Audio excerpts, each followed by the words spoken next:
اللهم صل على محمد وآل محمد. اعوذ باللہ من الشیطان اللعین الرجیم. بسم اللہ الرحمن الرحیم. رب اشرح لی صدری ویسر لی امری واحلل عقدۃ من لسانی یفقہوا قولی. ان اللہ وملائکتہ یصلون علی النبی یا ایھا الذین آمنوا صلوا علیہ وسلموا تسلیما.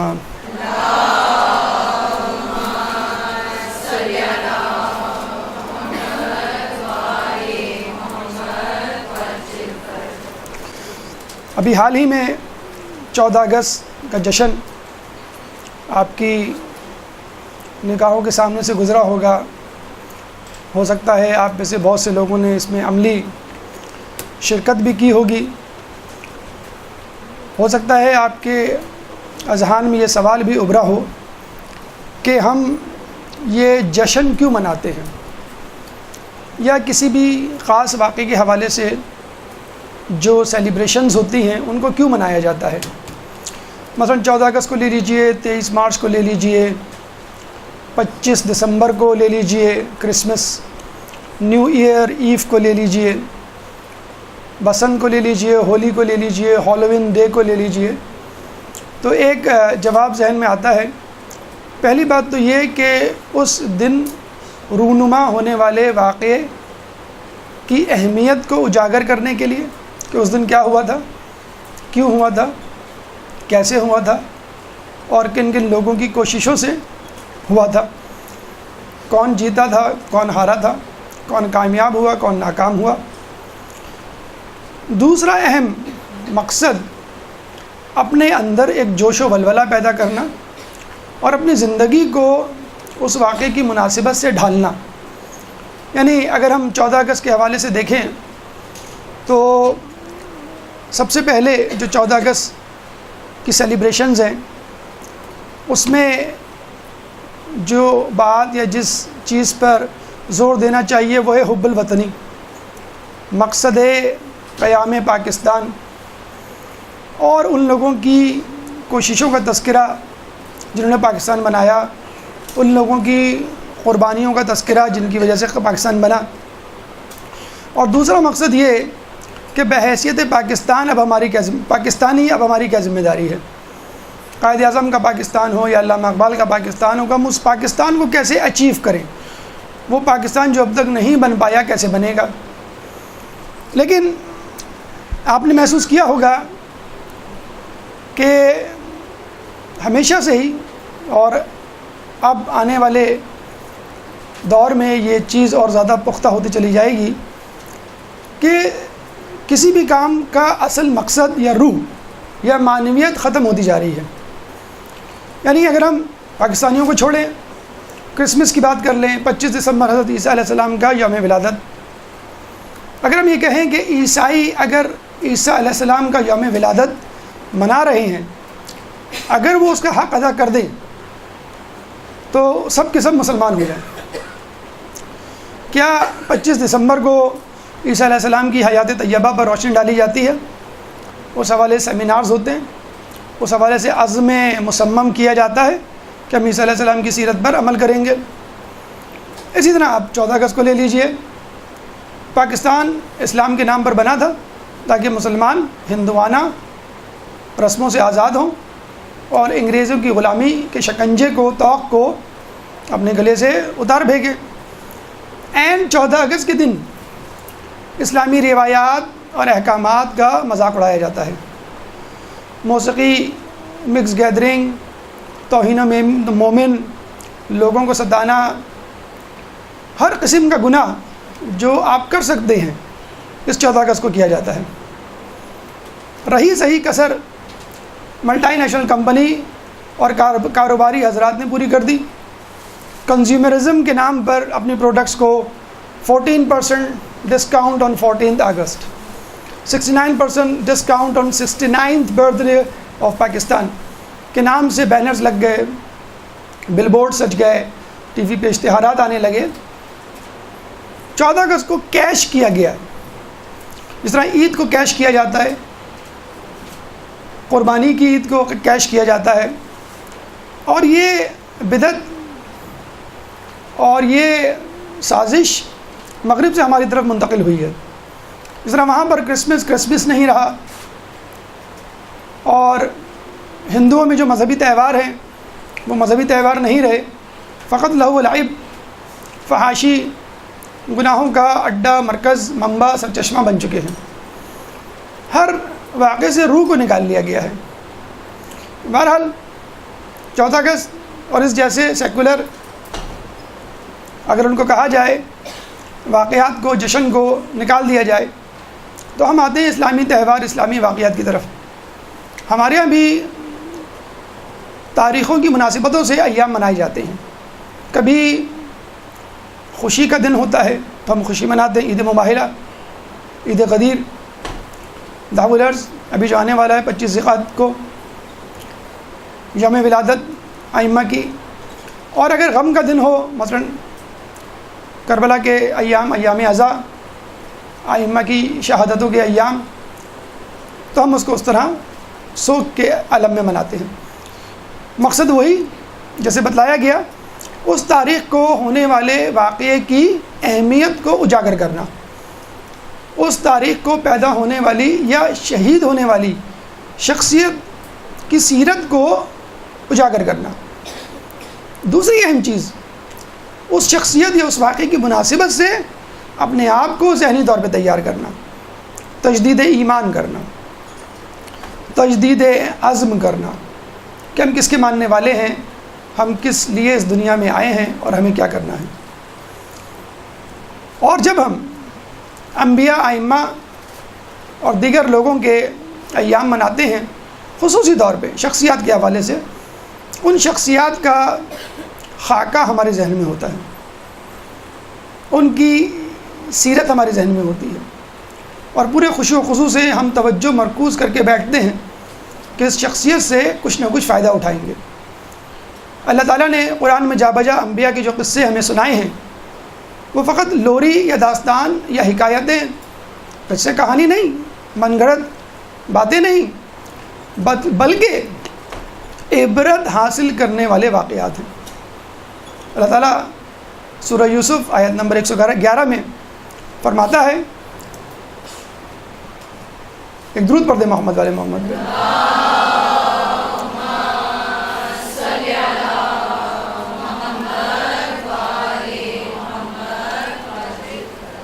کہ جو قصے تمہارے سامنے بیان کیے جاتے ہیں ان میں عبرتیں ہیں ان لوگوں کے لیے جو عقل مند ہیں، اور یہ من گھڑت داستانیں نہیں. وَلَوْ كَانَ فِي قَصَصِهِمْ عِبْرَةٌ لِأُولِي الْأَلْبَابِ مَا كَانَ حَدِيثًا يُفْتَرَى، کہ یہ باتیں من گھڑت کہانیاں نہیں.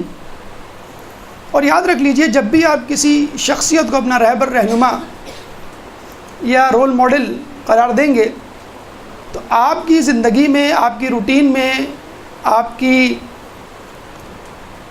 گفتار میں، سیرت میں، کردار میں اس شخصیت کی جھلک نظر آنی چاہیے. اگر آپ اپنے آپ کو علی کا شیعہ کہتے ہیں تو علی کی کردار کی جھلک آپ کے اندر ہونی چاہیے. مذہب اہل بیت کا ماننے والا کہتے ہیں تو کچھ نہ کچھ ان کا رویہ، ان کا سلوک، ان کا طرز فکر، طرز زندگی آپ کی زندگی میں جھلکنا چاہیے. اور جناب ابراہیم اس معاملے میں یکتا ہیں، یونیک ہیں کہ اللہ تعالیٰ نے باقاعدہ واضح ایک آیت سورہ آل عمران آیت نمبر 68 میں خود فرمایا، ان اول الناس بابراہیم للذین اتبعوہ، کہ بے شک جو لوگ ابراہیم سے قریب تر ہیں وہ ہیں کہ جو ابراہیم کی اتباع کرنے والے ہیں. اسی کو اہل بیت پر چشمہ کر دیجئے کہ بے شک اہل بیت سے قریب تر وہ ہیں جو اہل بیت کی اتباع کرنے والے ہیں. چنانچہ جیسا کہ آپ کو معلوم ہے، ذی القعدہ کا مہینہ ہے، 25 ذی القعدہ دعو الارض کے حوالے سے ایک اہم سنگ میل کی حیثیت رکھتی ہے۔ نہ صرف یہ کہ اس دن زمین کو بچھایا گیا، بلکہ یہ وہ دن ہے کہ جس میں حضرت عیسیٰ علیہ السلام پیدا ہوئے، یہ وہ دن ہے کہ جس میں حضرت ابراہیم علیہ السلام پیدا ہوئے۔ اس دن کے حوالے سے ایک درس آپ کے سامنے پہلے دیا جا چکا ہے۔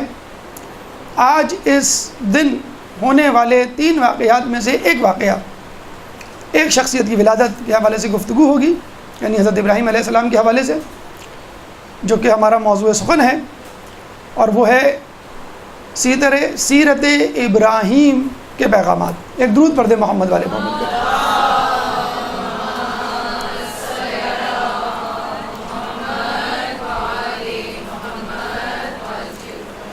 ہماری گفتگو کا دوسرا مرحلہ تعارف ابراہیم۔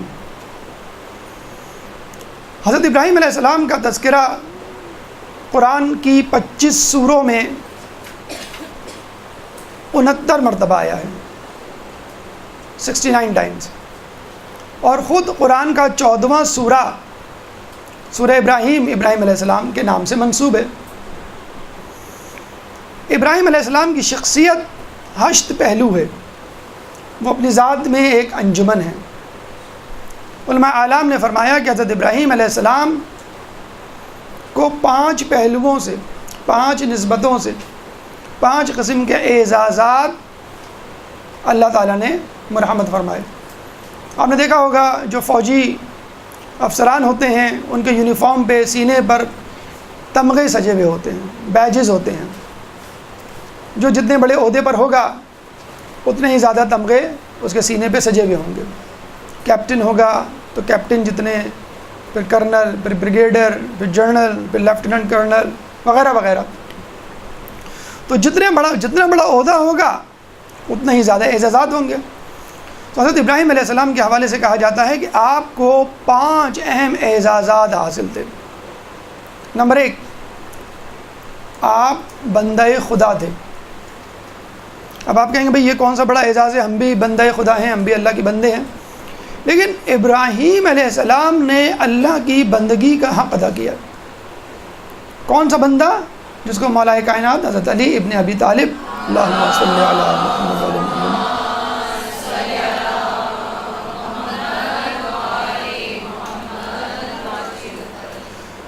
متعارف کروایا۔ تو کیسے متعارف کروایا؟ کہ میری عزت کے لیے یہ کافی ہے کہ میں تیرا بندہ ہوں، اور میرے شرف کے لیے کافی ہے کہ تو میرا خدا ہے۔ حقیقی بندہ، حقیقی غلام حضرت ابراہیم نے اپنے آپ کو ثابت کیا۔ اور آپ کو معلوم ہے کہ جب کوئی شخص کسی کی نوکری کرتا ہے، کسی کے کام آتا ہے، کسی کی خدمت کرتا ہے، غلامی کرتا ہے، تو جب آقا اس سے خوش ہوتا ہے تو اس کو انعام دیتا ہے۔ ابراہیم نے جب اپنے آپ کو حقیقی طور پہ اللہ کا بندہ ثابت کر دیا تو اللہ تعالیٰ نے ان کا مرتبہ بلند کیا اور اللہ کے بندے سے اللہ کا پیغمبر بنا دیا۔ اب ابراہیم اللہ کے پیغمبر بنے، اللہ کے پیغام پہنچانے والے بنے، اور لوگوں کو اللہ کا بندہ بنانے والے بنے۔ اور جب ابراہیم نے پیغمبری کا حق ادا کیا تو اللہ تعالیٰ نے ایک اور درجہ بلند کیا اور ان کو اللہ کا رسول بنا دیا۔ رسول اور پیغمبر میں یہ فرق ہوتا ہے کہ رسول صاحب شریعت ہوتا ہے، اس کا ایک الگ قانون اور اصول پہ مبنی ایک مسودہ، ایک کتاب، ایک صحیفہ ہوتا ہے جس کے تحت وہ لوگوں کو اپنی شریعت اور اپنے دین کی طرف دعوت دیتا ہے۔ نبی پہلے سے آئے گئے دین یا شریعت پر عمل کرواتا ہے۔ مثلا لوط علیہ السلام بھی ابراہیم علیہ السلام کے زمانے ہی میں تھے، لیکن ابراہیم کی شریعت کے پابند تھے اور ابراہیم کی نگرانی تبلیغ کا کام کیا کرتے تھے۔ جب وہ فلسطین گئے تو انہوں نے لوط علیہ السلام کو اپنے سے 24 میل دور کے علاقے میں متعین کیا کہ تم یہاں نبوت کا کام کرو۔ ابراہیم نے جب بندگی کا حق ادا کیا تو ان کو پیغمبر بنایا گیا، جب پیغمبر کا حق ادا کیا تو رسول بنایا گیا۔ جب انہوں نے اپنے اوپر آنے والی آزمائشوں کو کامیابی سے ان سے وہ گزرے تو اللہ تعالیٰ نے ان کو امام بنایا، امام الناس۔ اور امام وہ ہوتا ہے جو صاحب اقتدار ہوتا ہے، صاحب حکومت ہوتا ہے، شریعت کو نافذ کرنا اس کی ذمہ داری ہوتا ہے، لوگوں کے انفرادی اور اجتماعی تمام امور کا وہ ذمہ دار ہوتا ہے اور لوگوں کے اموال میں تصرف رکھتا ہے۔ یہ چوتھا طبقہ جو ابراہیم علیہ السلام کے سینے پر سجا اور ان کے اعزاز کو، ان کے مرتبے کو بلند کیا۔ آخر میں اللہ تعالیٰ نے ان کو ایسا تمغہ دیا، ایسا اعزاز دیا کہ جو شاید ان چاروں تمغوں پہ بھاری تھا، اور وہ تھا خلیل اللہ کا، اللہ کا دوست۔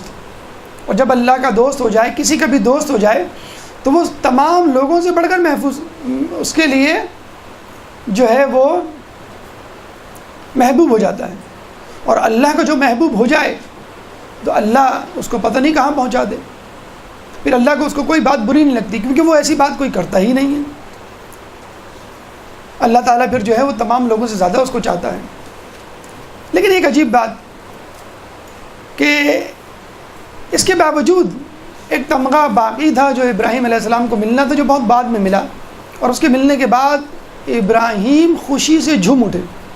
وہ کیا تمغہ تھا، وہ کیا اعزاز تھا کہ ایک تجسس کے ساتھ اس کو یہاں پہ چھوڑ دیتے ہیں، اور درس کے اختتام پہ انشاءاللہ آپ کے سامنے بتلائیں گے وہ آخری تمغہ کیا تھا جو ان پانچوں تمغوں پہ بھاری تھا۔ ایک درود پڑھ دے محمد والے محمد پہ۔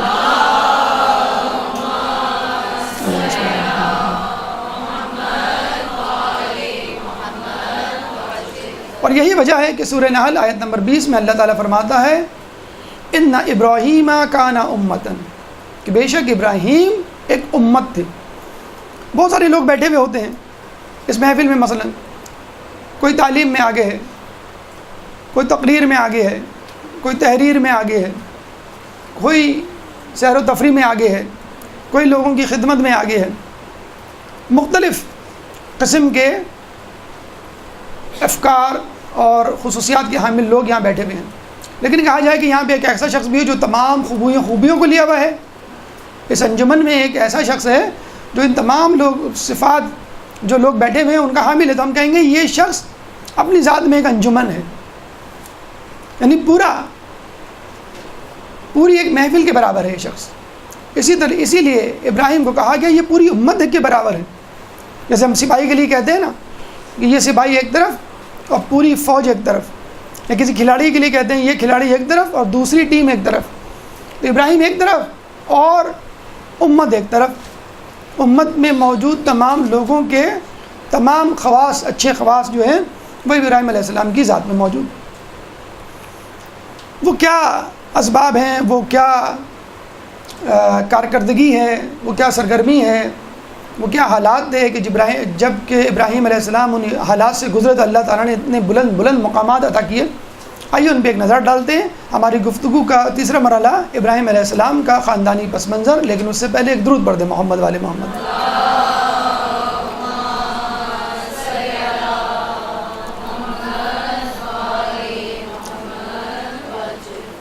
ابراہیم علیہ السلام کے والد کا نام طارق، مشہور ہو گیا ہے آزر، ان کے باپ تھے، قرآن میں بھی ان کو باپ کہہ کے پکارا گیا ہے۔ لیکن ہوا یوں تھا کہ ابراہیم علیہ السلام کی زندگی کے اوائل میں ان کے والد کا انتقال ہو گیا، اور ان کی امی نے ان کے چچا کے حوالے ابراہیم کو کر دیا۔ جیسے آج کل بھی آپ دیکھتے ہیں اگر باپ مر جائے تو چچا میں سے کوئی لے لیتا ہے، اور ماں مر جائے تو خالاؤں یا پھوپھیوں میں سے کوئی لے لیتا ہے۔ تو یہ خیال لگتا ہے، بلکہ آپ نے دیکھا بھی ہوگا کہ بعض اوقات تایا کو تایا ابو کہا جاتا ہے، بڑے ابو کہا جاتا ہے، اس طرح خالہ کو خالہ امی یا بڑی امی کہا جاتا ہے۔ تو ماں کا لفظ خالہ کے لیے بھی استعمال کیا جاتا ہے، اور باپ کا لفظ چچا کے لیے بھی استعمال کیا جا سکتا ہے۔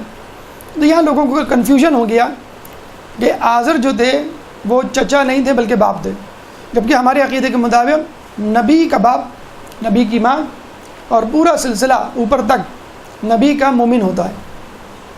جبھی ابراہیم علیہ السلام کا سلسلہ نسب نبی پشت میں نوح علیہ السلام سے جا کے مل جاتا ہے، جو کہ ان سے 1000 سال پہلے پیدا ہوئے، اور خود ابراہیم علیہ السلام ہمارے زمانے سے 4000 سال پہلے پیدا ہوئے۔ تو 1500 سال رسول کو ہوئے، پھر 2500 سال، 4000، اور پھر 4000 سے 1 سال اور اوپر لے جائیں تو نوح علیہ السلام۔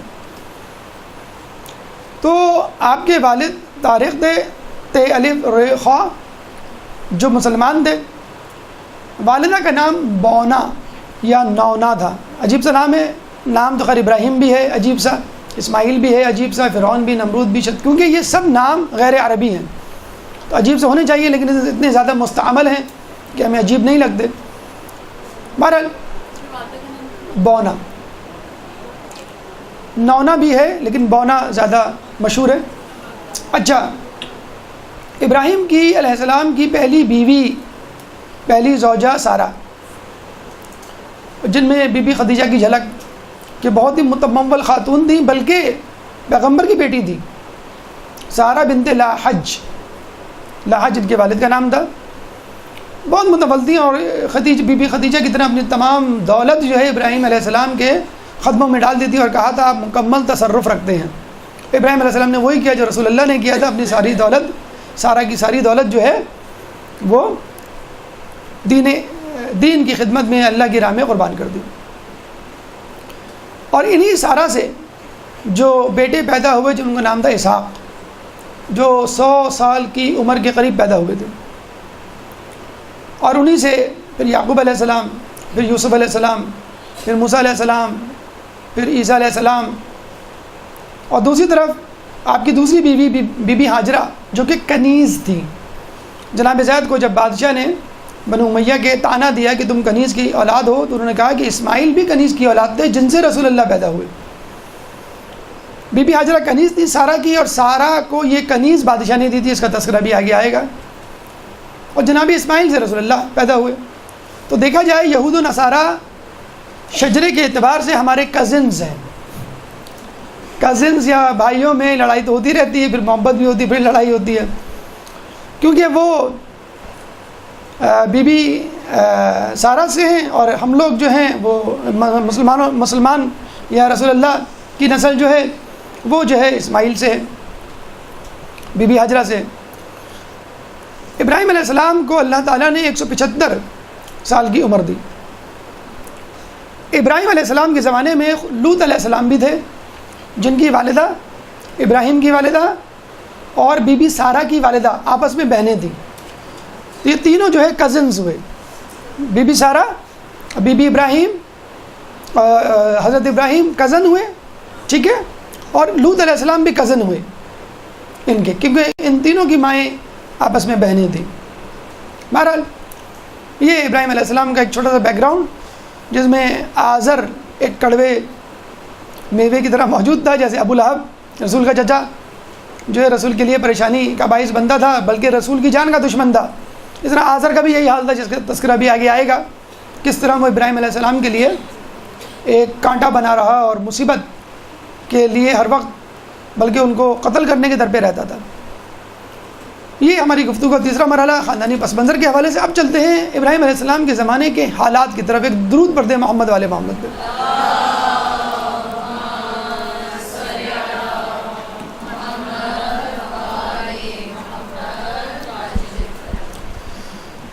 بابل، جس کو انگلش میں بیبیلون کہتے ہیں، اس کا تذکرہ آپ نے تاریخ میں سنا ہوگا. یہ بابل 2 دریا کے درمیان تھا. یہ کلفٹن والا 2 دریا نہیں، دجلہ اور فرات کے درمیان 2 دریا تھے، بیچ میں بابل تھا. اور آپ کو معلوم ہے جو بھی تہذیب کسی دریا کے قریب ہوتی ہے بڑی پھلتی پھولتی ہے، زرخیز ہوتی ہے اور موسم بھی اچھا ہوتا ہے، اور جہاں پانی ہوتا ہے وہاں زندگی ہوتی ہے. جو سٹیز اس وقت دنیا میں دریا سمندر کے قریب ہیں وہ سب ترقی یافتہ ہیں. تو اس زمانے میں بابل بہت مشہور تھا، بلکہ بابل کی ہسٹری بہت پرانی ہے. بہت سارے بادشاہوں نے اس کو اپنا دارالخلافہ بنایا. سکندر اعظم نے بھی اس کو اپنا دارالخلافہ بنایا، نمرود نے بھی اس کو اپنا دارالخلافہ بنایا. اچھا، نمرود، بخت النصر، ذوالقرنین اور سلیمان، یہ 4 افراد تھے جن کو اللہ تعالیٰ نے پوری دنیا کی حکمرانی دی تھی. 2 کافر تھے، 2 مومن تھے، 2 اللہ کے دشمن تھے اور 2 اللہ کے نبی تھے. ذوالقرنین بھی نبی تھے، سلیمان علیہ السلام بھی نبی تھے. اور دوسری طرف بخت النصر اور یہ نمرود، یہ دونوں جو ہے دنیا کے حاکم تو تھے لیکن اللہ کے دشمن تھے. اب یہاں سے ایک بات ثابت ہو گئی، جیسے کہ ہم نے کہا ہمارا موضوع جو ہے سیرت ابراہیم کے پیغامات، تو آپ کو پیغامات چننے ہیں سیرت ابراہیم سے، تاریخ ابراہیم سے. اب یہاں پہ یہ بات ذہن میں رکھ لیجئے کہ کسی شخص کے پاس مال و دولت کا ہونا خدا کے راضی ہونے کی دلیل نہیں. ہو سکتا ہے خدا راضی ہو اس سے، ہو سکتا ہے خدا راضی نہ ہو. تو اکثر غریب جو ہیں وہ امیروں کو تانا دیتے ہوئے نظر آتے ہیں، برا بھلا کہتے ہوئے نظر آتے ہیں، سب حرام کی کمائی ہے، اللہ ان سے ناراض ہے، اور یہ ہے اور وہ ہے، جہنم میں جائیں گے. یہ حسد ہے، یہ حسد ہے. اسی طرح یہ بھی صحیح نہیں کہ جو ہے وہ آپ ہر دولت والے کو کہہ دیں کہ بھئی اللہ اس سے راضی ہے. خادم الحرمین والشریفین والامریکین، آپ ان کے بارے میں کہہ دیں کہ بھئی اللہ تعالیٰ نے ان کو مال و دولت، تیل کی دولت سے نوازا ہے تو اللہ ان سے راضی ہوگا. پہلی بات تو یہ کہ تیل کی دولت شیعہ علاقوں میں، ایسٹرن ایریاز میں، ان علاقوں میں نہیں ہے جہاں یہ رہتے ہیں نجدی. تو کسی کے پاس مال و دولت کا ہونا اللہ کی رضا کی دلیل نہیں ہے، ورنہ ذوالقرنین، سلیمان، بخت النصر، نمرود سب برابر ہوتے، سب سے اللہ راضی ہوتا. ہو سکتا ہے اللہ راضی ہو سکتا ہے اللہ راضی. ہاں ایک دلیل ہے، ایک صفت ہے، ایک نعمت ہے جو اللہ کسی کو دے، اللہ اسے راضی ہوتا ہے. اللہ جب کسی سے اس کی بھلائی کا ارادہ کرتا ہے تو اس کو علم دین دے دیتا ہے. اللہم صلی علی محمد.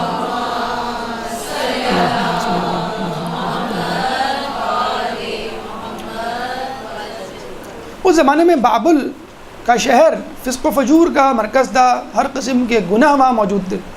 اچھا ہم کراچی کو بہت زیادہ برا بھلا کہتے ہیں، کراچی میں یہ ہو رہا ہے وہ ہو رہا ہے، بہت جرائم بڑھ گئے ہیں اس لیے رینجرز آ گئی ہے وغیرہ وغیرہ. تقریباً ہر جگہ جس ملک میں بڑے شہر ہیں وہاں پہ جرائم ریٹ بہت زیادہ ہے. ایون نیو یارک کو دیکھ لیجئے آپ، لندن کو دیکھ لیجئے آپ، بامبے کو دیکھ لیجئے، شنگھائی کو دیکھ لیجئے، برلن کو دیکھ لیجئے، پیرس کو دیکھ لیجئے، روم کو دیکھ لیجئے. کسی بھی شہر میں آپ چلے جائیں کہ جو بڑا مرکزی شہر ہے کسی ملک کا، وہاں جرائم، پاپولیشن زیادہ ہوتی ہے، خوشحالی زیادہ ہوتی ہے، اسی لیے بے دینی زیادہ ہوتی ہے، مادیت پرستی زیادہ ہوتی ہے. گاؤں دیہاتوں میں اگر وہ مذہب سے نا آشنا بھی ہوں، آشنائی نہ ہو، مذہبی نہ ہو، تو بھی آپ دیکھیے گا ان کے اندر خلوص بنسبت شہری علاقوں کی زیادہ ہوتا ہے. ہمارے یہاں تو کوئی مہمان آ جائے تو ہم کہتے ہیں کہ بھئی آپ کھانے کے وقت آگے پہلے بتا تو دیتے، ہم زیادہ کھانا پکاتے یا کھا لیتے آپ کے آنے سے پہلے. دیہاتوں میں آپ چلے جائیں وہاں تو لوگ بڑے خوش ہوتے ہیں. ابراہیم علیہ السلام کے بارے میں تو ابھی آئے گے، وہ تو کھانے سے پہلے ڈھونڈا کرتے تھے کوئی مہمان کوئی مل جائے اور لے آئیں اس کو. بہرحال تو یہ فتنہ و فساد کا مرکز تھا. تو اللہ تعالیٰ نے ابراہیم علیہ السلام کو بابل بھیجا. بہت سے لوگ جو کراچی سے بھاگنے کے چکر میں ہیں کہ ہم ذرا انگلینڈ چلے جائیں، امریکہ چلے جائیں، آسٹریلیا چلے جائیں، وہاں پہ سکون ہوگا. اللہ نے بھیجا ہے آپ کو اس لیے کہ یہاں پہ جو ہے فتنہ و فساد ہے، مشکلات ہیں، پریشانیاں ہیں. ڈاکٹر وہیں جاتا ہے جہاں پہ مریض زیادہ ہوتے ہیں. ایک ڈاکٹر کو ایسا کلینک کھول کے دے دیا جائے جہاں پہ کوئی مریض نہ آئے تو وہ واپس آ جائے گا ایک مہینے بھر میں، ہفتے بھر میں. تو اگر کسی جگہ برائیاں ہیں تو آپ کو فخر ہونا چاہیے کہ اللہ تعالیٰ نے مجھے یہاں کے لیے چنا. رسول کے زمانے میں جو بدترین جگہ تھی، بدترین لوگ تھے، وہ مکے کے لوگ تھے. بدترین لوگوں کے لیے بہترین نبی، بہترین شخص کا، بہترین استاد کا اہتمام اور انتخاب کیا گیا. اللہم صلی علی محمد و علی محمد.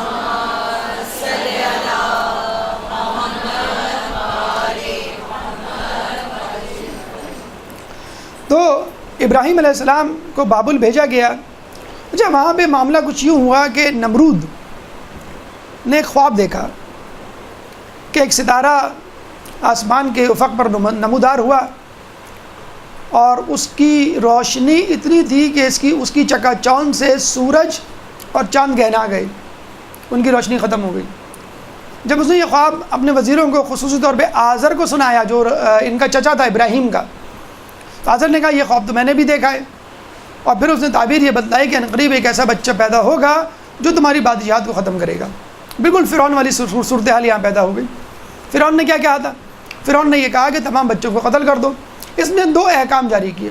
پہلے تو یہ کہا کہ تمام بچوں کو قتل کر دو جو پیدا ہوں. تمام دائیوں کو حکم دیا کہ جب بھی کوئی بچہ پیدا ہو تو دیکھو لڑکا ہے یا لڑکی، لڑکا ہے تو قتل کر دو، لڑکی ہے تو زندہ رہنے دو. بالکل آج کل کے حالات سے بالکل الٹ. ہمارے یہاں لڑکی پیدا ہو تو منہ بنتا ہے اور لڑکا پیدا ہو تو خوش ہوتے لوگ. انڈیا میں تو قتل کر دیا جاتا ہے، ابارشن کر دیا جاتا ہے. بہرحال تو دائیوں کو یہ حکم دیا گیا. دوسرا حکم اس نے ایک عجیب نافذ کر دیا کہ شوہروں کو بیویوں سے جدا کر دیا اور ان کو شہر سے دور بھیج دیا کہ کوئی شوہر اپنی بیوی کے ساتھ نہیں رہے گا.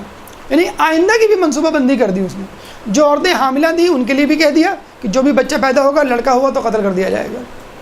پتہ نہیں کسی طرح والدہ اور والد ملے، ان کا نطفہ ٹھہرا، اور ان کی والدہ نے، ابراہیم کی والدہ نے پورے زمانے حمل میں کسی کو ظاہر نہیں ہونے دیا۔ اچھا، یہ بھی کہا جاتا ہے کہ آخری وقت تک، ولادت تک آثار حمل مخفی رہے، اور یہ ہمیں کافی ائمہ کے بارے میں خصوصی طور پہ 12ویں امام عجل اللہ تعالیٰ فرجک اللہم صلی علی محمد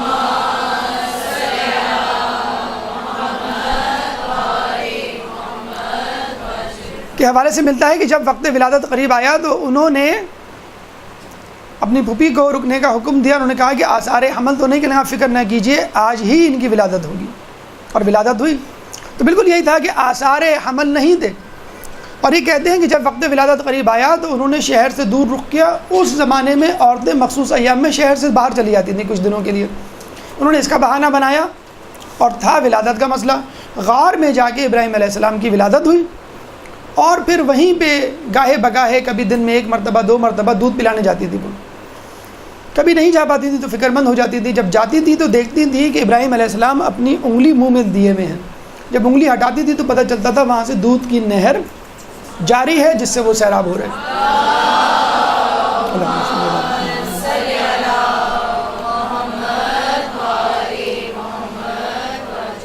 بہرحال ابراہیم علیہ السلام اس طرح پیدا ہوئے، اس طرح پلے بڑھے، اور جب وہ بڑے ہوتے گئے انہوں نے آس پاس کے ماحول کو دیکھا، اپنی امی سے ضد کرنے لگے کہ مجھے آپ شہر لے جائیں، میں لوگوں کو دیکھنا چاہتا ہوں، اس غار سے میں تنگ آ گیا ہوں، تنہائی سے پریشان ہو گیا ہوں۔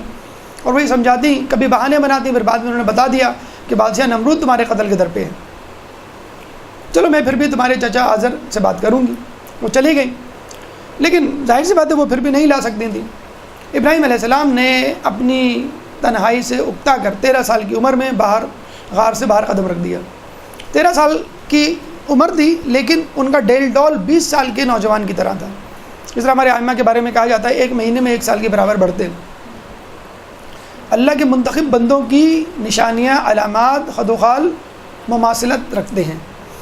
بہرحال ابراہیم علیہ السلام غار سے نکلے، یہاں پہ ان کا سفر معرفت شروع ہوا، جہاں پہ ان کے لیے اللہ نے دین کی رہنمائی کی۔ کیسے؟ ایک درود پڑھ دے محمد والے محمد، اللہم صلی علی محمد۔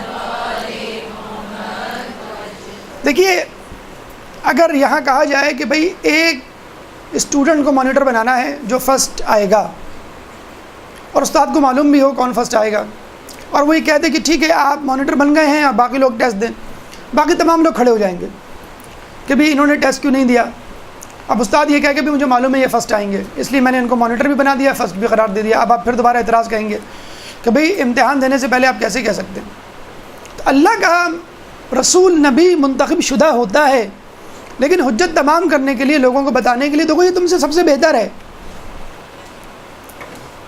ورنہ اللہ ڈائریکٹ اعلان کر سکتا ہے پیدائش کے وقت ہی کہ یہ نبی ہے، لوگوں کو اعتراض ہو جاتا۔ اگر تو ہمیں موقع دیتا تو ہم بھی ثابت کر کے دکھا دیتے۔ پہلے نبی اپنے آپ کو ثابت کرتا ہے، رسول اللہ نے اپنے آپ کو صادق و امین ثابت کیا 40 سال تک۔ کسی نے چیلنج نہیں کیا رسول کو کہ تم سب سے بہتر نہیں ہو، ہم تم کو نہیں مانتے، کبھی کسی نے نہیں، بلکہ صادق امین کہا۔ تو ابراہیم علیہ السلام نے اپنے آپ کو ثابت کیا، تھیوریٹیکلی اینڈ پریکٹیکلی، نظریاتی طور پہ، عملی طور پہ، معرفت الہی حاصل کر کے، معرفت قیامت معاد حاصل کر کے، معرفت دین حاصل کر کے، پھر اس دین کو عمل پیرا ہو کر اور اس دین کو پھیلا کر۔ ابراہیم کے سفر معرفت میں پہلے ابراہیم نے خدا کی معرفت حاصل کی، توحید شناسی، معرفت الہی۔ کیسے؟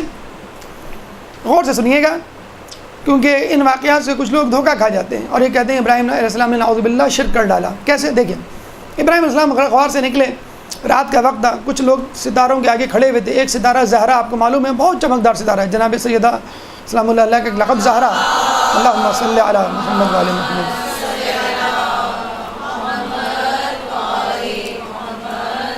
زہرا چمکدار ستارہ تھا، تمام ستاروں سے زیادہ چمکدار تھا، چنانچہ تمام لوگ جو اس کے سامنے کھڑے ہو کے عبادت کر رہے تھے۔ ابراہیم نے کہا کہ تم لوگ کیا کر رہے ہو؟ انہوں نے کہا کہ ہم عبادت کر رہے ہیں۔ ابراہیم نے کہا کس کی؟ انہوں نے کہا اس ستارے کی جو سب سے زیادہ چمکدار ہے۔ ابراہیم نے کیا کہا؟ واقعی خدا کو ایسے ہی ہونا چاہیے، سب سے زیادہ چمکدار، سب سے زیادہ واضح، سب سے زیادہ ممتاز، الگ تھلگ، میرا خدا ایسے ہی ہے۔ اور پھر اپنی خدا کی تعریفیں کرنے لگے۔ لوگ سمجھے یہ ہمارے خدا کی تعریف کر رہا ہے، ان کو گلے لگایا، نیو کمر سمجھ کے ان کا اکرام کیا، انہوں نے کہا کہ تم ہمارے ساتھ اٹھو بیٹھو. اب دیکھیں یہ سائیکالوجیکل ایک اسٹریٹجی ہوتی ہے کہ جب آپ بچے کو کچھ سمجھانا چاہیں اور وہ کھیل رہا ہو تو آپ اس کو یہ نہ کہیں تم پڑھو، یہ کھیلنے کا وقت نہیں ہے. آپ اس کے ساتھ کھیلنے لگ جائیں اور کھیلتے کھیلتے کہیں بھائی بہت تھک گئے، چلو اب جو ہے وہ پڑھائی کر لیتے ہیں. تو ابراہیم علیہ السلام نے اپنے خدا کی تعریف کی اور وہی سمجھے ہماری تعریف کر رہے ہیں. جب صبح ہوئی تو ستارہ زہرا غائب ہو گیا. تو ابراہیم نے کہا یہ ستارہ زہرا کہاں گیا؟ کہنا یہ غائب ہو گیا. کہنا کہاں؟ کہنا پتہ نہیں کب آئے. کہنا اگلے دن آئے گا. کہنے گا ابھی یہ تو خدا نہیں ہو سکتا کہ جو ایک معین وقت کے لیے ہو پھر غائب ہو جائے. میرا خدا تو ہر وقت رہتا ہے. یہ کہہ کے ان لوگوں سے بچھڑ گئے اور ان لوگوں کو شک میں ڈال دیا. دیکھیں یہ ہے طریقہ تبلیغ کا، توحید شناسی کا. آگے گئے لوگ چاند کی پرستش کر رہے تھے. میں کہا تم چاند کی پرستش کیوں کر رہے ہو؟ کہنے گے یہ زہرا سے بڑا ہے، زہرا سے خوبصورت ہے، زہرا ستارے سے زیادہ چمکدار ہے. میں نے کہا واقعی خدا تو سب سے زیادہ واضح، چمکدار اور خوبصورت ہوتا ہے، میرا خدا بھی ایسا. اپنے خدا کی تعریف کرنے لگے. لوگوں نے کہا کہ شاید یہ چاند کی تعریف کر رہے ہیں اور یہ چاند پرست ہو گئے. وہی بات کہ نیو کمر ہیں، ان کا اکرام شروع کر دیا اور ان میں گل مل گئے. صبح ہوئی تو چاند غائب. انہوں نے کہا چاند کہاں چلا گیا؟ کہہ لیں گے وہ تو غائب ہو گیا. کہ نہیں کیسا خدا ہے جو غائب ہو جاتا ہے اور دن میں نظر نہیں آتا؟ میرا خدا تو ایسا نہیں، خدا کو تو ہر وقت رہنا چاہیے. یہ کہہ کہ وہ آگے بڑھ گئے اور چاند پرستوں کو شک میں ڈال دیا. آگے گئے تو سورج نظر آیا، لوگ نظر آئے، سورج کی طرف کھڑے ہو کر عبادت کرتے ہوئے نظر آئے. لوگوں کو کہا یہ کیا کرو گے؟ ہم سورج کی عبادت کر رہے ہیں. کیوں؟ کہ سب سے زیادہ واضح چمکدار ہے، بلکہ چاند کو روشنی دینے والا بھی یہی ہے. وہ بھی عبادت نہیں کرنے لگے، اپنے خدا کی عبادت کرنے لگے، تعریف کرنے لگے کہ خدا کو ایسا ہی ہونا چاہیے، نہ صرف خود روشن ہو بلکہ لوگوں کو روشن کرے. خدا کا ایک نام جو ہے قیوم بھی ہے، خود بھی قائم ہے اور دوسروں کے قائم ہونے کا سبب بھی ہے. لوگ سمجھے کہ یہ جو ہے ستارہ سورج پرست ہیں، ان کو اپنے ساتھ شامل کر لیا. مغرب ہوئی، سورج ڈوب گیا. کہنے کا خدا کہاں گیا؟ کہنا وہ تو غائب ہو گیا. کہنے کا میرا خدا تو ایسا نہیں، میرا خدا تو ہمیشہ قائم و دائم ہے اور ہمیشہ رہتا ہے، زندہ ہے، کبھی غائب نہیں ہوتا. اور پھر ابراہیم علیہ السلام نے اعلان کیا اپنے فیت کا، اپنے عقیدے کا. انی وجہت وجہی للذی فطر السماوات والارض حنیفا وما انا من المشرکین. میں نے اپنا رخ تمام سمتوں سے موڑ کر ایک دین حنیف کی طرف کر دیا. وما انا من المشرکین، اور میں مشرکین میں سے نہیں ہوں. ابراہیم نے یہ نہیں کہا تھا اب میں نے شرک چھوڑ دیا، انہوں نے کہا کہ میں مشرکوں میں سے نہیں ہوں. تو یہ تذکرہ جو ابراہیم علیہ السلام نے کیا سورہ انعام آیت نمبر 79 میں موجود ہے. لوگ یہ سمجھے، کچھ لوگ مفسرین جو مذہب اہل بیت سے تفسیر یا تعلیم یا تفصیل حاصل نہیں کرتے، کہ ابراہیم علیہ السلام نے نعوذ باللہ شرک سے توبہ کی، اور جب شرک سے توبہ کی تو اللہ تعالیٰ نے ان کو نبوت دی نہیں. ہمارے نزدیک نبی کبھی بھی گناہ نہیں کرتا، شرک تو بہت دور کی بات ہے. یہاں خدا شناسی، معرفت الہی کی ڈگری لے کر لوگوں کے نزدیک، اپنے نزدیک نہیں، لوگوں کے نزدیک ڈگری لے کر آگے بڑھے. تو معاد شناسی کی ڈگری، معاد شناسی کی معرفت ان کو حاصل کرنی تھی، لوگوں کو بتلانا تھا. آگے گئے تو سمندر میں ایک مردہ جانور پڑا ہوا تھا جس کے گرد بہت سارے جانور، پرندے چکر لگا رہے تھے اور اس کو نوچ نوچ کے کھا رہے تھے. ابراہیم نے کہا کہ یہ پرندہ کیسے زندہ ہوگا دوبارہ؟ تو کچھ ڈائلاگز ابراہیم علیہ السلام کے اللہ کے ساتھ جو قرآن میں منقول ہیں. سورہ بقرہ آیت نمبر 260 260 وَإِذْ قَالَ إِبْرَاهِيمُ رَبِّ أَرِنِي كَيْفَ تُحْيِي الْمَوْتَى قَالَ أَوَلَمْ تُؤْمِنْ قَالَ بَلَى وَلَكِنْ لِيَطْمَئِنَّ قَلْبِي قَالَ فَخُذْ أَرْبَعَةً مِنَ الطَّيْرِ وَإِذْ قَالَ إِبْرَاهِيمُ رَبِّ أَرِنِي تُحْيِي الْمَوْتَى. جب ابراہیم نے کہا اے میرے رب مجھے بتلا دے تو کیسے زندہ کرتا ہے. قَالَ أَوَلَمْ تُؤْمِنْ، تو اللہ نے کہا کہ کیا تم کو ایمان نہیں؟ قَالَ بَلَى، ابراہیم نے کہا وائی ناٹ، کیوں نہیں؟ وَلَكِنْ لِيَطْمَئِنَّ قَلْبِي، بس میں اپنے دل کا اطمینان چاہتا ہوں. قَالَ فَخُذْ أَرْبَعَةً مِنَ الطَّيْرِ، تو اللہ نے کہا کہ تم پرندوں میں سے 4 پرندوں کو پکڑ کے لے آؤ. پھر ان کو حکم دیا کہ ان پرندوں کو ذبح کرو، ٹکڑے ٹکڑے کرو، خلط ملط کرو اور پھر 10 حصے بناؤ. اور 10 حصے ایسے بنانا کہ ہر حصے میں ہر پرندے کا چاروں پرندوں کا گوشت شامل ہو. جیسے قربانی میں 7 حصے بناتے ہیں نا, ہر حصے میں کوئی تھوڑی سی کلیجی بھی ہوتی ہے, پائے بھی ہوتے ہیں, سری بھی ہوتی ہے, ہڈی بھی ہوتی ہے, لیکن جھگڑا پھر بھی ہوتا ہے کہ ہمارے حصے میں ہڈی زیادہ ڈال دی. 10 حصے بنائے اور مختلف پہاڑوں میں ڈال دیے. پھر ہمارے 8ویں امام علی رضا علیہ السلام کی روایت میں اللہم صلی علی محمد و علی محمد کے مطابق چاروں کی چونچیں انہوں نے اپنے ہاتھ میں پکڑ لی اور اللہ نے کہا کہ اب تم ہر پرندے کو آواز دو. انہوں نے آوازیں دینا شروع کی. 4 پرندے تھے, مرغ, مرغابی, مور اور کوا. اور کیوں تھے اس کا بھی تذکرہ بھی آگے آئے گا, یہ 4 ہی کیوں دیے اللہ نے. تو انہوں نے آواز دی مرغ کو, تو مرغ کے ٹکڑے مختلف پہاڑوں سے اڑ کر چونچ کے پیچھے ٹرین کی ڈبوں کی طرح لگتے چلے گئے اور وہ پورا مرغ بن گیا اور اڑ گیا. مرغابی کو آواز دی, اس طرح اس کے ٹکڑے اڑ کے آئے, مرغابی بن گئی دوبارہ. پھر مور اور پھر کوا. اور تمام پرندوں نے اللہ کے رسول ابراہیم کا شکریہ ادا کیا کہ آپ نے ہمیں زندہ کیا. ابراہیم نے کہا میں نے زندہ نہیں کیا, اللہ نے زندہ کیا. علماء علام فرماتے ہیں کہ یہ 4 پرندوں کا انتخاب اس لیے کیا کہ چاروں پرندوں میں کوئی نہ کوئی برائی موجود ہوتی ہے. مثلا مرغ شہوت رانی میں مبتلا رہتا ہے, مرغابی ہر وقت بھوک میں مبتلا رہتی ہے, مور جاہ طلبی میں مبتلا رہتا ہے, اپنی تعریف کروانے کا اس کو شوق کہ میں بہت اچھا لگ رہا ہوں. اسی طرح کوا جو آرزوؤں کا متلاشی رہتا ہے, لمبی لمبی آرزو, لمبی لمبی تمنائیں. تو کہنے کا مقصد یہ تھا کہ جو شخص ان برائیوں میں مبتلا ہوگا تو گناہ بھی کرے گا, اور گناہ گار کو آخرت میں دوبارہ اٹھنے کے لیے تیار رہنا چاہیے, اکاؤنٹیبلٹی کے لیے. اگر کوئی شخص اپنی طاقت کے بلبوتے پر اپنی خواہشات کو پورا کر رہا ہے اور لوگوں پہ ظلم کر رہا ہے تو اس کو ابراہیم علیہ السلام کے اس معجزے کی طرح اپنا انجام یاد رکھنا چاہیے کہ میں چاہے کتنا ہی جو ہوں اس دنیا کو فتح کر لوں, ظلم کر لوں, مجھے آخر اللہ کے سامنے مرنے کے بعد دوبارہ زندہ ہونا. چنانچہ ابراہیم علیہ السلام نے اس طرح معاد شناسی کی ڈگری بھی لے لی, پہلے توحید پھر معاد قیامت. اچھا ہمارے یہاں اصول دین 3 ہیں, توحید, نبوت, قیامت. نبوت امامت کے بغیر ادھوری ہے, توحید عدل کے بغیر ادھورا ہے, لیکن غیر شیعہ مذاہب میں عدل کو نہیں تسلیم کیا جاتا, امامت کو تسلیم نہیں کیا جاتا. اس لیے 5 اصول دین ہمیں واضح کرنے پڑے, ورنہ اصول دین 3 ہی ہیں.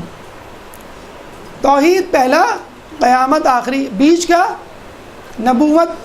تو اللہ تعالیٰ نے ابراہیم علیہ السلام کو نبوت دی کا مطلب ہے کہا کہ اب تم نبوت کا اعلان کر دو. تینوں اصول دین مکمل ہو گئے اور ابراہیم کی تھیوریٹیکل تربیت, نظریاتی تربیت مکمل ہو گئی.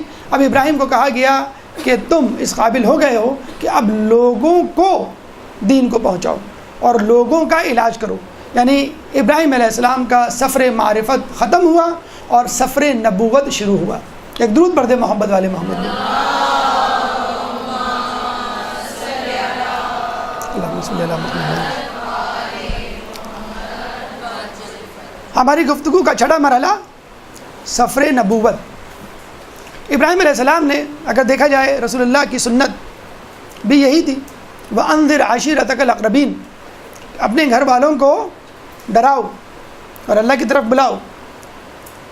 ہم وہ کہتے ہیں نا کہ جنرسٹی بگنس ایٹ ہوم, سخاوت گھر سے شروع ہوتی ہے, اس طرح دین بھی گھر سے شروع ہوتا ہے.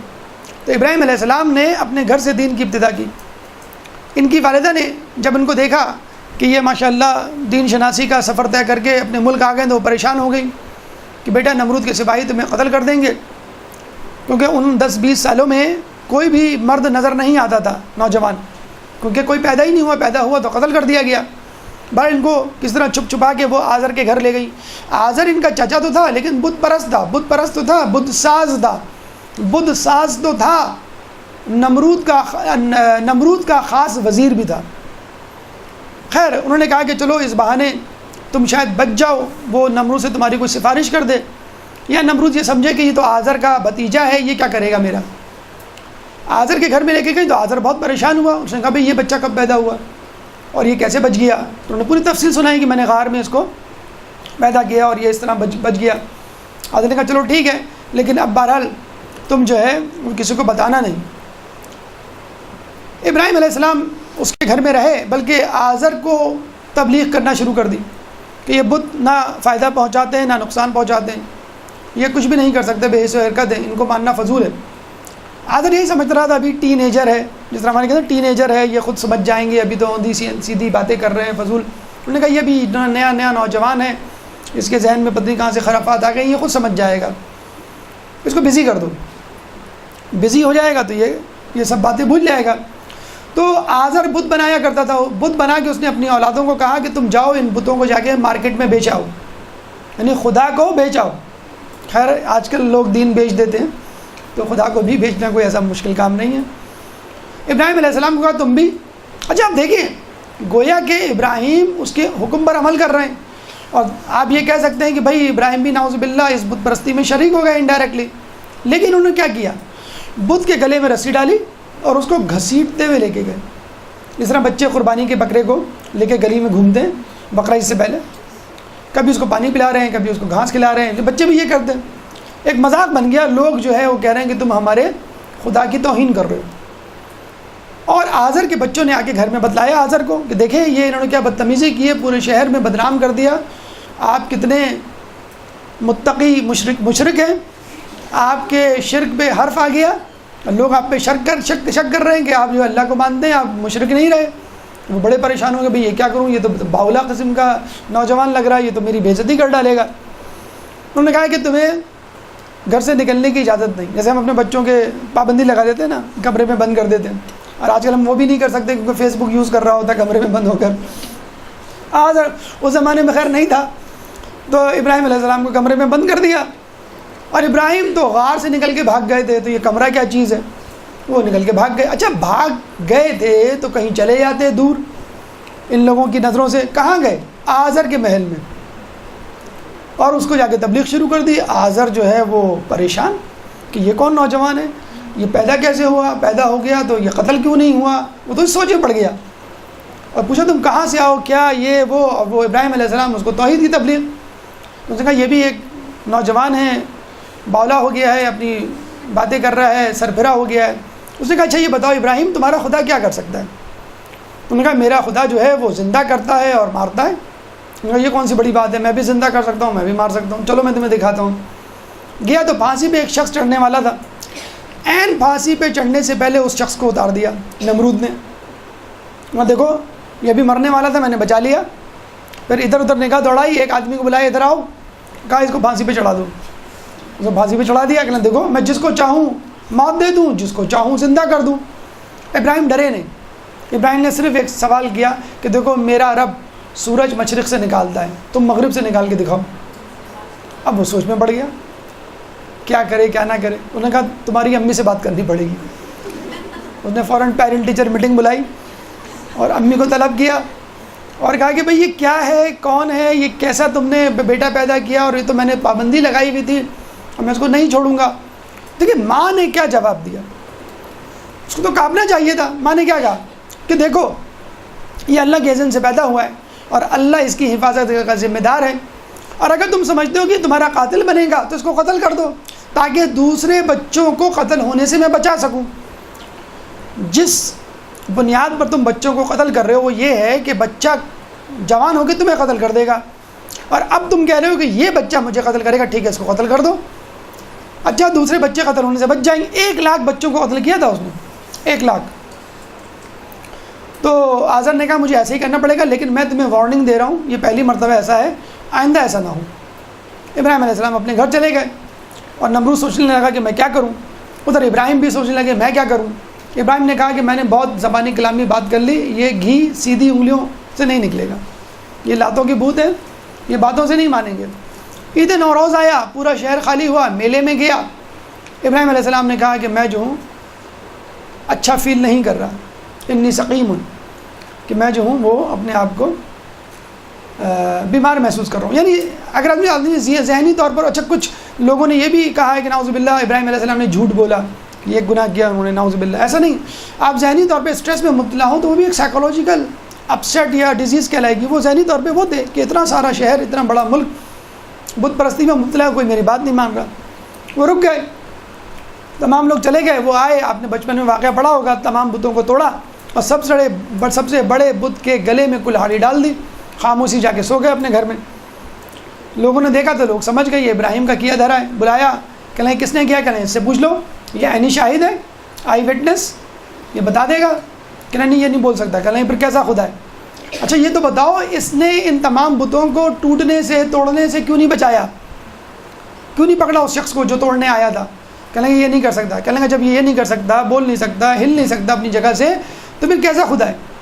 اب لوگوں کو یقین ہو گیا کہ ابراہیم کی اس ملک میں کوئی جگہ نہیں، اور پوری دنیا پہ حکومت کرتا تھا. تو اس نے کہا اس کو اس دنیا سے یعنی قتل کر دینا چاہیے، اس دنیا سے نکال دینا چاہیے. ابراہیم نے ابراہیم علیہ السلام کو قید کیا اور آگ جلائی. ہماری گفتگو کا 7واں مرحلہ انتقام نمرود. ایک درود پڑھ دیں محمد والے محمد.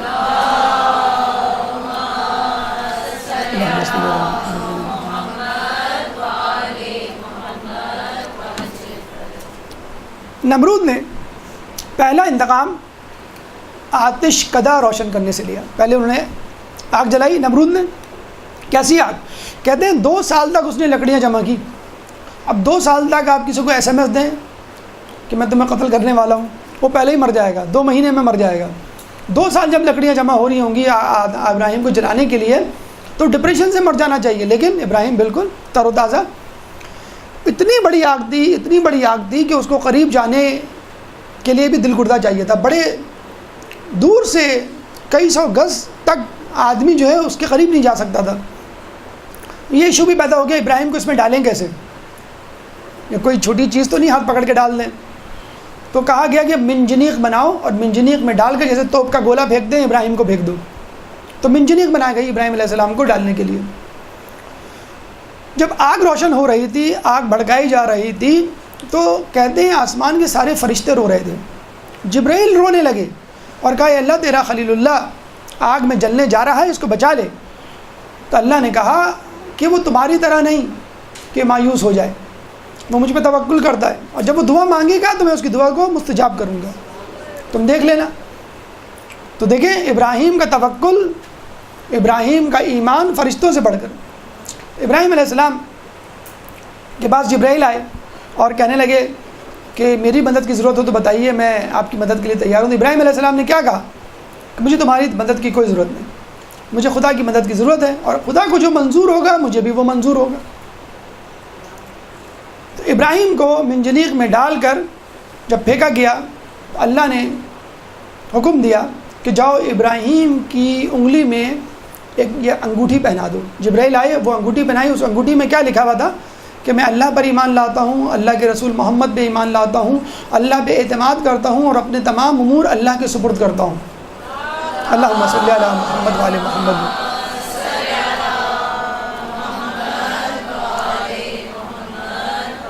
اور جو دعا ابراہیم علیہ السلام نے مانگی وہ کیا تھی؟ بسم اللہ الرحمن الرحیم. یا اللہ یا واحد یا احد یا سمد یا من لم یلد ولم یولد ولم یکن لہ کفوا احد ونجنی من النار برحمتک.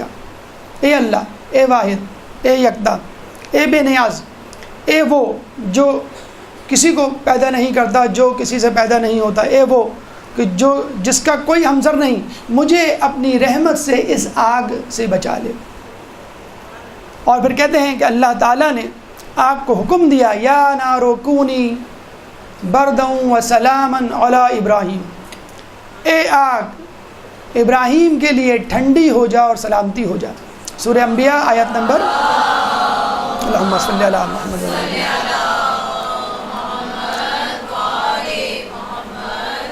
سورہ انبیاء آیت نمبر 69. کہتے ہیں رجبری خیات کے حوالے سے آپ نے پڑھا ہوگا کہ جس شخص کو زیادہ گرمی لگتی ہو یا زیادہ سردی لگتی ہو یا شدید سردی شدید گرمی میں موسم کے اثرات سے بچنے کے لیے اس آیت کا ورد کیا جائے تو اللہ تعالیٰ اس کو شدید گرمی میں گرمی سے بچائے گا اور شدید سردی میں سردی سے بچائے گا. کہتے ہیں کہ وہ آگ اتنی ٹھنڈی ہوئی کہ سردی سے ابراہیم علیہ السلام کے دانت بجنے لگے. جب ٹھنڈ ہوتی ہے تو کیسے آپ کانپ رہے ہوتے ہیں نا، وہ سمجھے فریج والا ڈیفریزر والا ماحول ہو گیا. اور اللہ نے جبرائیل کو بھی بھیجا اور ان کے ساتھ بیٹھ کے جیسے کسی پارک میں بیٹھ کے 2 افراد جو ہے وہ گفتگو کر رہے ہیں. اب آپ بتلائیے نمرود پہ کیا گزری ہوگی. بے قدر کود پڑا آتش نمرود میں عشق، عقل ہے محو تماشائے لب بام ابھی. نمرود چی بچی ہو رہا تھا، پریشان ہو رہا تھا، یہ ابراہیم کیسے بچ گیا. شاہ سے بڑھ کے شاہ کے وفادار ہوتے ہیں. نمرود کے ساتھ وزیر کھڑا ہوا تھا، اس نے کہا میں نمبر بڑھاؤں، اس موقع پہ اپنے نمبر بڑھاؤں. اس نے کہا آپ کو معلوم ہے میں نے اس آگ پر دعا پڑھ کے پھونکی ہے جبھی تو ٹھنڈی ہو گئی. جیسے اس نے کہا آگ کا ایک ستون، ایک شعلہ، ایک انگارہ اس شخص کے اوپر آ کے گرا اور اسی وقت وہ جل کے راکھ ہو گیا. یہ تھا اللہ کا فوری عذاب. اور بعض اوقات یہ فوری عذاب ضروری ہوتا ہے کیونکہ اس نے خدا کو چیلنج کیا تھا، ابراہیم کے معجزوں کو اپنی جھولی میں ڈالنے کی کوشش کی تھی اور اللہ نے اس کو اسی طرح ذلیل کیا جس طرح حارث بن نعمان فہری کو کیا تھا. سأل سائل بعذاب واقع، کہ ایک عذاب مانگنے والے نے عذاب مانگا اور عذاب ہو کر رہا. جب رسول اللہ نے ولایت علی کا اعلان کیا غدیر قوم میں تو حارث بن نعمان فہری نے کیا کہا، اگر تم نے اعلان کیا ہے میں نہیں مانتا، اللہ نے اعلان کیا تو ابھی اسی وقت مجھ پہ عذاب نازل ہو. اور عذاب نازل ہو گیا تو وہ شخص اسی وقت جل کے بھسم ہو گیا.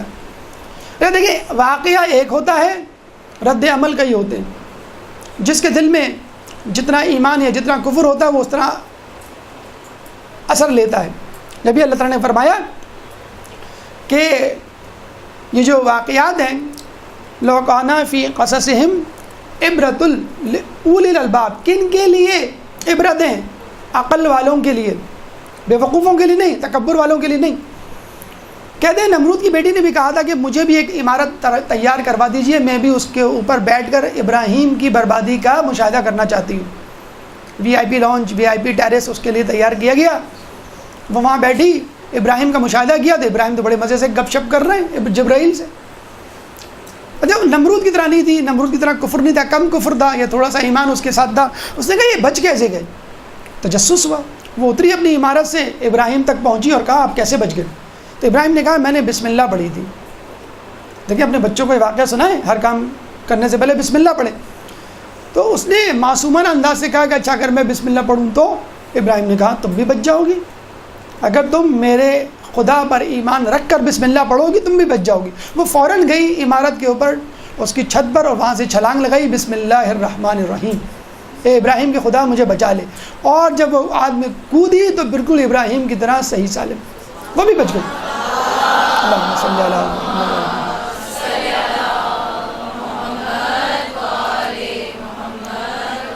نمرود نے یہ دیکھا تو اور چراغ پا ہو گیا، یک نہ شد دو شد. خیر دونوں ابراہیم اور اس کی بیٹی نمرود کی وہاں سے فرار ہو گئے. روایتوں تاریخ میں ملتا ہے کہ ابراہیم علیہ السلام نے اپنی کسی بیٹی کی شادی نمرود کی بیٹی سے کی. ایک واقعہ اس کے پہلو دیکھیے، اس کی عبرتیں دیکھیے. اسی آگ کے بھڑکانے کے دوران ایک چڑیا کو جب پتہ چلا ابراہیم کے لیے آگ بھڑکائی گئی ہے، اپنی چونچ میں پانی لے کر آگ کی طرف روانہ. کسی نے کہا کہاں جا رہی ہو؟ اس نے کہا نمرود کی آگ کو بجھانے، جو ابراہیم کو جلانے کے لیے بھڑکائی گئی ہے. تو اس نے کہا کس سے؟ جیسے ہمارے یہاں فائر بریگیڈ ہوتے ہیں بڑے بڑے پائپ لیے اور وہ. تو اس نے کہا یہ جو چونچ میں میرے پانی ہے اس سے. تو ہنسنے لگا کہ تمہاری چونچ میں جو موجود جو پانی ہے اس سے آگ بجھ جائے گی. تو چڑیا نے کہا آگ تو نہیں بجھے گی لیکن ابراہیم کے بچانے والوں میں میرا نام بھی شامل ہو جائے گا. تو آپ اپنے بچوں کو یہ سمجھائیے جو کہتے ہیں کہ ہماری کوششوں سے کیا ہوگا، دنیا تو نہیں بدلے گی، بلکہ آپ خود اپنے لیے یہ سوچیں. بہت سے لوگ سمجھتے ہیں بھئی ہم عالمہ، ذاکرہ، مبلغہ، استاد یا علم دین حاصل کر کے کیا کریں گے، کون سا انقلاب آ جائے گا، پاکستان سے ویسی رہے گا، دنیا ویسی رہے گی بلکہ بد سے بدتر ہو جائے گی. ارے کچھ نہیں ہوگا، یقیناً کچھ نہیں ہوگا، فرض کر لیجئے کچھ نہیں ہوگا، لیکن آپ کا نام انبیاء کے کام کرنے والوں میں لکھ دیا جائے گا کہ جو انبیاء نے کیا وہ آپ نے کیا، جو ائمہ نے کیا وہ آپ نے کیا. آپ کا کام عام لوگوں سے کہیں زیادہ بلند ہے. ایک آدمی دین پر عمل کر رہا ہے اور ایک آدمی دین پر عمل کروا رہا ہے. تو اگر آپ یہ سوچ کے دین کا علم حاصل کریں کہ مجھے دین پر عمل کروانا ہے تو آخر میں صحیح انبیاء اور ائمہ اور مجتہدین کی قطار میں آپ کھڑے ہوں گے. تو جو ان کو ملے گا انشاءاللہ وہ آپ کو ملے گا اسی قطار میں، اسی حساب سے. اللہ تعالیٰ کا موڈ بھی اچھا ہوگا. دیکھیں فاسق فاجر کا امتحان لے گا تو اللہ کا موڈ کتنا خراب ہوگا، اور اس کے پیچھے جتنے بھی کھڑے ہوں گے ان کو بھی وہ اللہ جو ہے اسی طرح جو ہے وہ دھتکار دے گا. لیکن ایک آدمی جو ہے وہ انبیاء اور ائمہ کے کام کرتے ہوئے ان کے پیچھے پیچھے پیچھے پیچھے چل رہا ہے. آپ کسی ہاسپٹل جائیں آپ کو فوراً روک لیا جائے گا. لیکن ہاسپٹل کا کوئی امپلائی ایک بیج لگا کر آپ کو پورے ہاسپٹل کا دورہ کروائے اور آپ اس کے پیچھے پیچھے ہوں تو اس آدمی کو دیکھ کے سب لوگ راستہ چھوڑ دیں گے اور آپ کو سلام کریں گے. انبیاء اور ائمہ کے کام کرنے والوں کے طور پر اگر آپ ان کے پیچھے کھڑے ہوں گے تو انشاءاللہ جنت کے فرشتے جو ہے خود آپ کے لیے راستہ چھوڑ دیں گے اور آپ کو سلام کر کے جنت میں خوش آمدید کہیں گے. اب سنیے اس کا تعلق کربلا سے کیا بنتا ہے. ایک درود پڑھ دیں محمد والے محمد کو. اللہم صلی اللہ علیہ وسلم. کربلا میں وقت عاشور، شب عاشور، بلکہ صبح عاشور جب امام حسین علیہ السلام نے امام سجاد سے رخصتی چاہی اور یہ کہا کہ کیا تمہاری کوئی خواہش ہے. دیکھیں وہ بہت ساری خواہشیں کہہ سکتے تھے. وہ کہہ سکتے تھے کہ میرے لیے کوئی انتظام، کوئی سہولت، کوئی آئندے کا لاہ عمل. کیا کہا کہ میری بس یہ خواہش ہے کہ اللہ کی جو تدبیر ہو اس میں خوش رہوں. تو امام حسین نے فوراً کہا کہ تم نے وہ خواہش کا اظہار کیا ہے جو ابراہیم علیہ السلام نے جبرائیل سے کیا تھا کہ میری یہ خواہش ہے کہ اللہ جس حالت میں مجھے خوش رکھے میں خوش رہنے کے لیے تیار ہوں. تو آپ نے دیکھا کہ ابراہیم کو بھڑکائی جانے والی آگ میں ابراہیم بچ گئے. ابراہیم کی نمرود کی بیٹی ایمان لے آئی. نمرود اور اس کا وزیر اپنے کفر میں بڑھ گئے. یہاں اس کی جسے کہتے ہیں کہ شکست نے اس کو سبق نہیں سکھایا بلکہ کفر میں اور آگے چلا گیا. اس نے کہا کہ میں اب ابراہیم سے نہیں ابراہیم کے خدا سے لڑوں گا جس نے ابراہیم کو اتنی بے باکی دی ہے. کیا کروں گا؟ اس نے کہا کہ میں ایک بہت بڑی عمارت تعمیر کروں گا اور اس کی چھت پہ جا کر آسمان میں خدا سے تلوار سے مقابلہ کروں گا، اس کو قتل کروں گا نعوذ باللہ. تو برج نمرود تیار کیا اس نے. برج خلیفہ ہے نا دبئی میں، تو برج یعنی ستارہ، اتنی بڑی عمارت ستاروں کو جا کے چھوتی تھی. اور یہ اپنے چند سپاہیوں کمانڈرز کے ساتھ چلا گیا اوپر. جیسے اوپر گیا زلزلہ آیا اور عمارت منہدم، سپاہی مر گئے، یہ اور چند سپاہی بچ گئے. اب بھی وقت تھا کہ وہ ایمان لے آتا، نہیں لایا. اس نے کہا نہیں اب ان بادلوں سے بھی میں اوپر جاؤں گا اور ابراہیم کے خدا کو قتل کروں گا. تو اس نے کیا کیا، کمرہ بنایا. کمرے میں چند ماہر شمشیر زنوں کو لیا اور اس کمرے کو ایک مضبوط چادر کے نیچے رکھا. اس چادر کو چادر کے چار کونوں کو 4 گدھوں کے پیروں سے باندھا اور اس کمرے کے اوپر گوشت رکھ دیا. اب گدھوں نے جب گوشت کو دیکھا تو گوشت کھانے کے لیے اپنے پروں کو پھڑپڑایا اور اڑنے لگے. اور جیسے ہی اڑتے گئے گوشت مکان یا کمرے کے ساتھ ساتھ بلند ہوتا رہا اور وہ گوشت تک تو نہ پہنچ پائے. وہ کمرہ جس میں نمرود اور اس کے سپاہی موجود تھے وہ اڑتا چلا گیا اور وہ آسمانوں تک پہنچ گیا. جب آسمانوں تک پہنچا تو وہاں تو اندھیرا، آکسیجن کی کمی، سفوکیشن. وہ پریشان ہو گیا. اس نے کہا بھائی گدھوں کو بولو کہ نیچے جائیں، یہاں تو کچھ نظر نہیں آ رہا، مجھے میرا دم گھڑ جائے گا. انہوں نے کہا بھائی ہیلی کاپٹر تو ہے نہیں، ریورس سوئنگ آپ چلائیں تو نیچے آ جائیں. انہوں نے کہا کیا کریں؟ کہلیں آپ یہ کریں کہ جو گوشت اوپر رکھا ہے چھت پر مکان کی اس کو نیچے رکھ دیں. گوشت کو نیچے دیکھیں گے تو نیچے کی طرف پرواز کریں گے اور ہم نیچے چلے جائیں گے. تو گوشت کو نیچے رکھ دیا گیا، گدھوں نے نیچے پرواز کی اور اس طرح پیراشوٹ کی طرح وہ باحفاظت نیچے آ گیا. پھر شکست ہوئی. اس کو چاہیے تھا اب ایمان لے آتا، ابھی بھی ایمان نہیں لایا. آخری ٹاکرا جو ہے یا مقابلہ اس نے ابراہیم علیہ السلام سے کیا اور وہ تھا باقاعدہ فوج کشی. کیسے؟ ایک درود پڑھ دے محمد والے محمد. اللہم صلی اللہ علیہ وسلم. اچھا ان تمام واقعات کے بعد اللہ تعالیٰ کو چاہیے تھا اس کو نیست و نابود کرتا، لیکن اللہ تعالیٰ کی خدائی، رحمانیت، رحیمیت دیکھیے کہ آخر وقت تک اللہ اس کو سمجھاتا رہا. اللہ نے باقاعدہ ایک فرشتہ بصورت انسان بھیجا نمرود کے پاس کہ جاؤ نمرود کو کہو ایمان لے آئے. فرشتے نے آگے بصورت انسان نمرود کو سمجھایا کہ دیکھو تم سارے معجزات ابراہیم کے دے چکے ہو اور وہ شکست نہیں کھائے گا، تم اس کو شکست نہیں دے سکتے، اس کا بال بیکا نہیں کر سکتے، اس کا خدا بہت مضبوط ہے، اس خدا پہ ایمان لے آؤ. اس نے کہا یہ ہو ہی نہیں سکتا، میرے پاس دنیا کی سب سے مضبوط فوج ہے اور ابراہیم کو کہو اپنی فوج لے کر آئے، میں اپنی فوج لے کر آؤں گا. تو جب نہیں سمجھا سکا فرشتے نے کہا ٹھیک ہے تم اپنی فوج، 3 دن میں وہ لاکھوں کی فوج تیار کر کے بیٹھ گیا. کون؟ نمرود.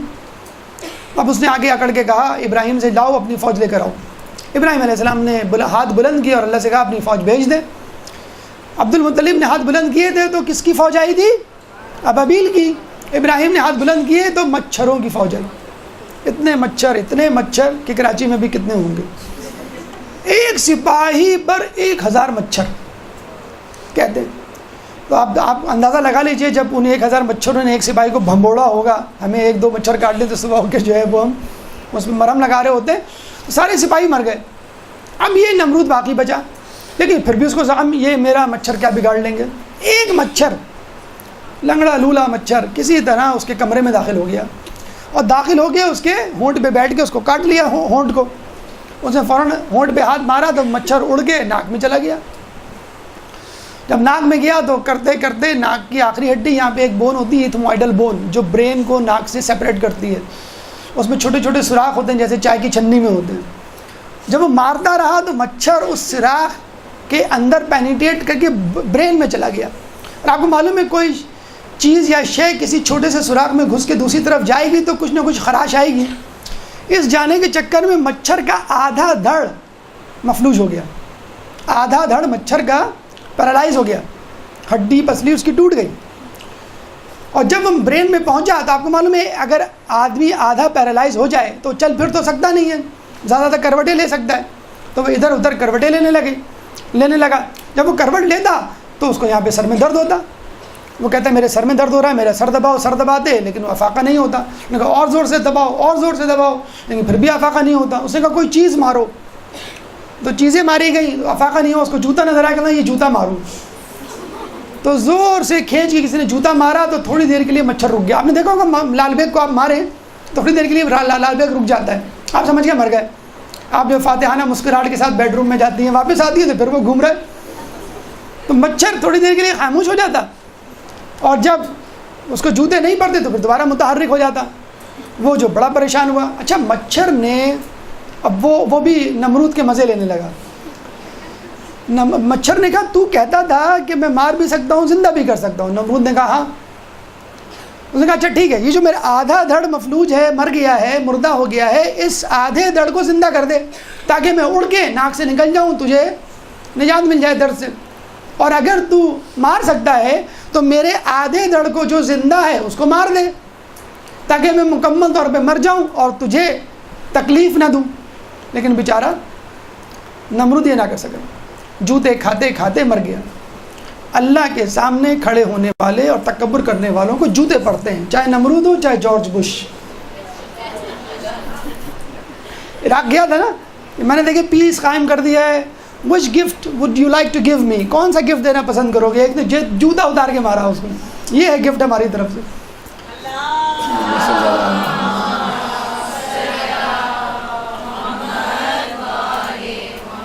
اچھا اتفاق کی بات ہے اللہ تعالیٰ نے مچھری کے بارے میں کہا ہے کہ اللہ تعالیٰ بعوضہ مچھر کی مثال دینے سے بھی نہیں شرماتا.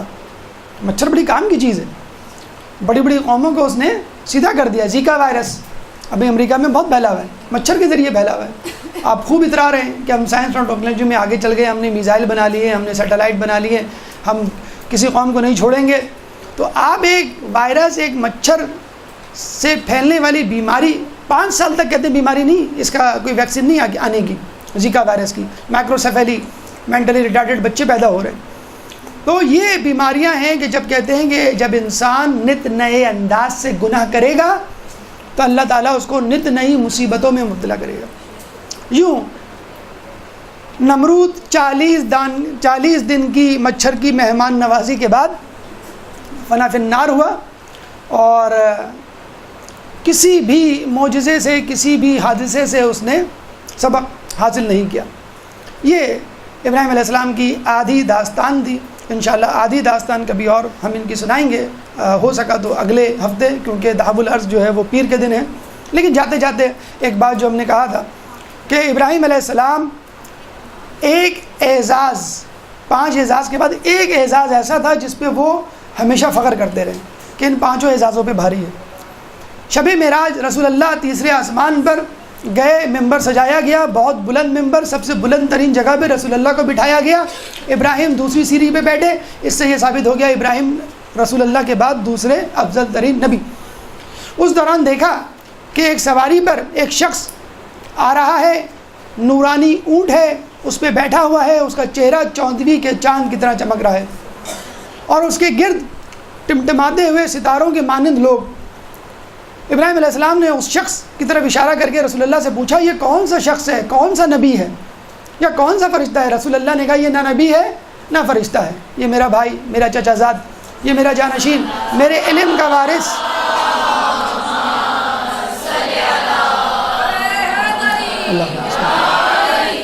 میرے علم کا وارث حضرت علی ابن ابی طالب ہے۔ ابراہیم نے کہا کہ اچھا اس کے ارد گرد کون لوگ ہیں جو ٹمٹماتے ہوئے ستاروں کے مانند نظر آ رہے ہیں؟ آپ نے کہا یہ اس کے شیعہ ہیں۔ ابراہیم نے فوراً دعا کی اللہ مجھے علی کے شیعوں میں قرار دے۔ حضرت جبرائیل سورہ صافات کی آیت نمبر 38 لے کے نازل ہوئے اور کہا وَإِنَّ مِنْ شِيعَتِهِ لِإِبْرَاهِيمَ، اور ان کے شیعوں میں ابراہیم بھی ہے۔ اتنا بڑا اعزاز ابراہیم کو ملا کہ تمام اعزاز ہیچ دے۔ رسول اللہ فرماتے ہیں کہ اگر تمہیں مجھ پر اور میرے نبیوں پر درود بھیجنا ہو تو پہلے مجھ پر درود بھیجنا اور پھر دوسرے نبیوں پر درود بھیجنا، لیکن دیکھو اگر کبھی تمہیں مجھ پر اور ابراہیم پر درود بھیجنا ہو تو پہلے ابراہیم پر بھیجنا پھر مجھ پر بھیجنا۔ لوگوں نے کہا ایسا کیوں؟ کہ ایسا اس لیے کہ انہوں نے دعا کی تھی اللہ مجھے علی کے شیعوں میں قرار دے۔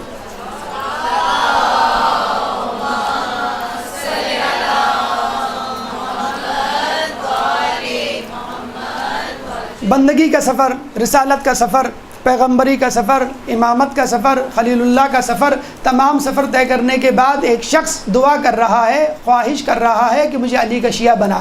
ہم بیٹھے بٹھائے پیدائشی علی کے شیعہ۔ اللہ تعالیٰ نے آپ کو پلیٹ میں رکھ کر جنت نہیں دے دی کیا؟ کیا اتنا بھی حق نہیں ہے کہ ہم وہ کام نہ کریں جو علی کو ناپسند؟ کیا اتنا بھی حق نہیں ہے کہ ہمارے اندر ہماری سیرت میں علی کی سیرت جھلکے؟ علی کی برابری کی بات نہیں کی جا رہی، علی کی پیروی کی بات تو کر سکتے ہیں۔ علی کی برابری نہ کریں، علی کی پیروی کریں، مذہبی اہل بیت کی برابری نہیں، ان کی پیروی کریں۔ اللہ تعالیٰ سے دعا ہے کہ ہمیں علی کا حقیقی شیعہ بننے کی توفیق عطا فرمائیں۔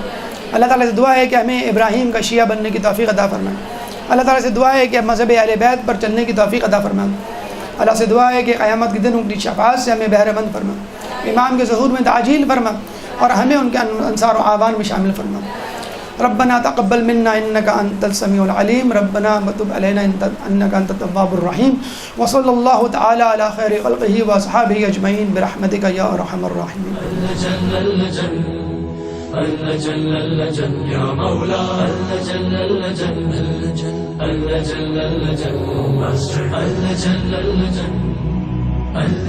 يا صاحب السماء